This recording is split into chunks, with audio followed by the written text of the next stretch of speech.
மக்கள் எல்லாருக்கும் வணக்கம். எல்லாரும் எப்படி இருக்கீங்க? டேய், இந்த விஜயலட்சுமி எங்கடா போச்சு, சத்தமே காணோம் அப்படின்னு நீங்கள் எல்லாரும் கேட்டிருப்பீங்கள்ல. உடனே எல்லாரும் சொல்லியிருப்பாங்க, அது பணத்துக்காக தாங்க போராடிட்டு இருந்துச்சு. அதுக்கு பெரிய அளவில் ஒரு செட்டில்மெண்ட்லாம் பண்ணி அதுக்கு ஒரு வீடு பங்களா காருலாம் கொடுத்து அது பெரிய அளவில் செட்டில் ஆகிடுச்சிங்க. பிரச்சனையே இல்லை, இப்போ அது இந்த பக்கம் வரவே வராது பாருங்கள் அப்படின்னு சொல்லியிருப்பாங்களே.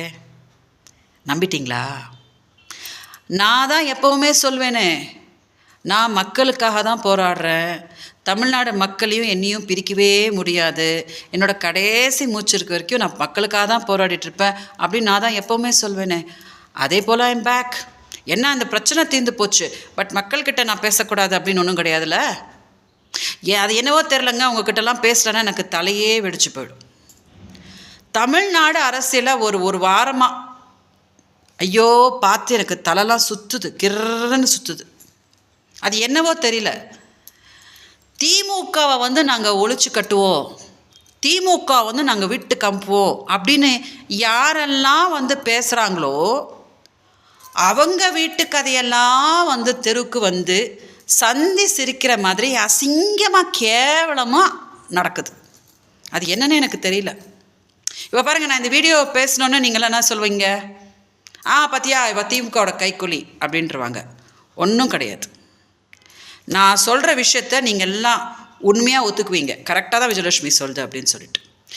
இது வரைக்கும் திமுகவிலேருந்து ஓகே, திமுகவோட குடும்பத்தை சார்ந்தவங்களோ பெண்களோ யாராவது வெளியில் ஐயோ நான் இந்த மாதிரி பாதிக்கப்பட்டுட்டேன், நான் இந்த மாதிரி ஏமாற்றப்பட்டுட்டேன், நான் இந்த மாதிரி நடு ரோட்டில் நிற்கிறேன் அப்படின்னு இப்போ நாங்கள் இருக்கிறோம் இல்லையா, எங்கள் நிலமை ஒன்றும் மாறலை. எங்கள் அக்கா அதே மாதிரி பேரலிசிஸ் ஆகி படுத்துருக்காங்க, நான் அதே மாதிரி அவங்கள பார்த்துட்டு கஷ்டப்படுறேன். ஆனால் அது இங்கே மாதிரி நாங்கள் பெங்களூரில் இருக்கிறோம் இல்லையா, அந்த மாதிரி யாராவது திமுகலேருந்து குடும்ப சார்ந்த பெண்கள் கம்ப்ளைண்ட் கொடுத்துருக்காங்களா இது வரைக்கும்? இல்லை தானே.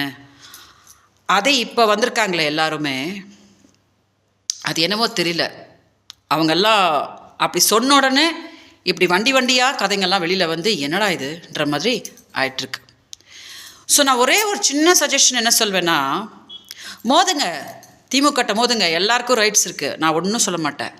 ஆனால் வரதுக்கு முன்னாடி என் மனைவி சந்தோஷமாக இருக்காளா, என் குடும்பம் சந்தோஷமாக இருக்கா, நான் இது வரைக்கும் யாரையாவது ஏமாற்றிருக்கிறேன்னா, இல்லாட்டி முன்னாடி நான் யாரையாவது ஏமாத்தினேன்னா, ஃப்யூச்சரில் நான் யாரையாவது ஏமாத்துற எனக்கு ஐடியா இருக்கா அப்படின்றதெல்லாம் நல்லா சிந்திச்சுட்டு யோசிச்சுட்டு நீங்கள் வந்தீங்கன்னா உங்களுக்கு இந்த மாதிரி அசிங்கம்லாம் வெளியில் அசிங்கம் ஆகாதுல்ல. இதை நான் ஃபீல் பண்ணுறதை உங்ககிட்ட சொல்கிறேன், ஓகேயா? யாரும் கோச்சுக்காதீங்க. தமிழ்நாடு மக்களை நான் ரொம்ப நேசிக்கிறேன், ஓகேயா? நான் ஏமாந்த மாதிரி யாரும் ஏமாந்துடாதீங்க, அதை நான் எப்போவுமே சொல்வேன். அதனால் இந்த அரசியல் களத்தை நல்லா அப்சர்வ் பண்ணுங்கள், ஓகேயா? நல்லா அப்சர்வ் பண்ணுங்கள். தமிழ்நாடை பத்திரமாக நீங்கள் தான் காப்பாற்ற முடியும், ஓகேயா? அதனால் என்னோடய அன்பு எப்போவுமே உங்கள் கூட தான் இருக்கும். நான் நல்லா இருக்கேன், நான் எப்போவுமே உங்கள் கூட தான் இருப்பேன். I love you all. வணக்கம்.